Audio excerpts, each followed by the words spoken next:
Hello friends, welcome to பசி ருசி புசி cooking channel. Friends, நம்ம சேனலை இது வரைக்கும் சப்ஸ்கிரைப் பண்ணாதவங்க மறக்காமல் கண்டிப்பாக சப்ஸ்கிரைப் பண்ணுங்கள். பக்கத்தில் இருக்க பெல் ஐக்கானை கிளிக் பண்ணுங்கள். அப்போ தான் நம்ம போடுற வீடியோட நோட்டிஃபிகேஷன் உங்களுக்கு உடனுக்குடன் கிடைக்கும். இன்றைக்கி நம்ம பார்க்க போகிற ரெசிபி பால் பணியாரம். இதுக்காக நம்ம தனியாலாம் மாவு அரைச்சி கஷ்டப்பட தேவையில்லை. நம்ம வீட்டில் இருக்க இட்லி மாவை வச்சு எப்படி சுவையான ஒரு பால் பணியாரம் செய்யலாம் அப்படிங்கிறத நம்ம வீடியோவில் பார்ப்போம். வாங்க. இப்போ பால் பணியாரம் செய்ய தேவையான பொருட்கள், நம்ம அரைச்சி வச்சுருக்க இட்லி மாவு. அந்த இட்லி மாவுலேயே தான் நம்ம இப்போ பணியாரம் செய்ய போகிறோம். அப்படி இட்லி மாவு கொஞ்சம் லிக்விடாக இருக்குது அப்படின்னு நீங்கள் ஃபீல் பண்ணிங்கன்னா லைட்டாக ஒரு 2 ஸ்பூன் வரைக்கும் பச்சரிசி மாவு ஆட் பண்ணிக்கோங்க. அதனால் ஒன்றும் பிரச்சனை இல்லை, நல்லாவே இருக்கும். ஸோ அந்த இட்லி மாவு தான் எடுத்து வச்சுருக்கோம். அடுத்து ஒரு தேங்காயை நான் துருவி எடுத்து வச்சுருக்கேன். இதை நம்ம அரைச்சி பால் பிழிஞ்சு எடுத்து வச்சுக்க போகிறோம். அடுத்து ஒரு 200 கிராம் ஜீனி எடுத்து வச்சுருக்கோம்.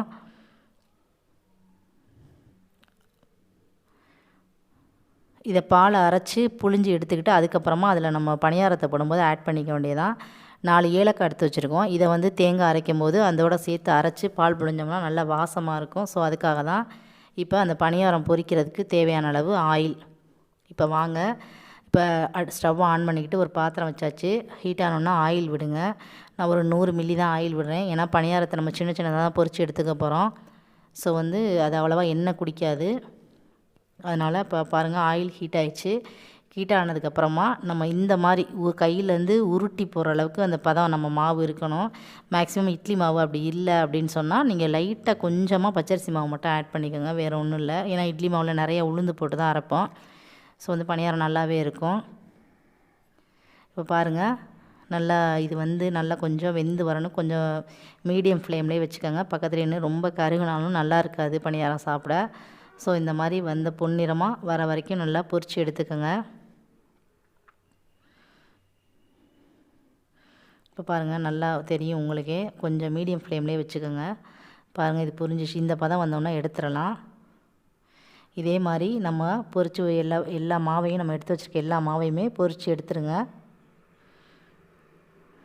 இப்போ பாருங்கள், சூப்பராகவே நல்லா பொரித்து எடுத்தாச்சு. நல்லா பொன்னிறமாக வெந்து வந்திருக்கு.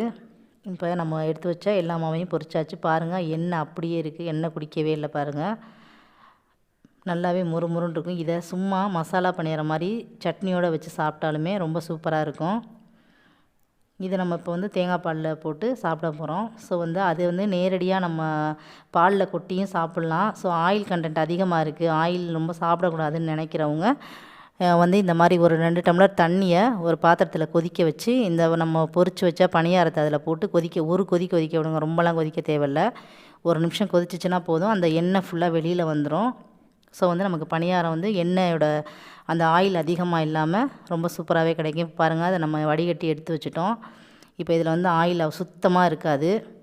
நம்ம டைரெக்டாக பொரிச்சு போகிறத விட இந்த மாதிரி பண்ணுறது ரொம்பவே நல்லது. வயசானவங்கலாம் சாப்பிட்லாம், ஒன்றும் பயமில்லை.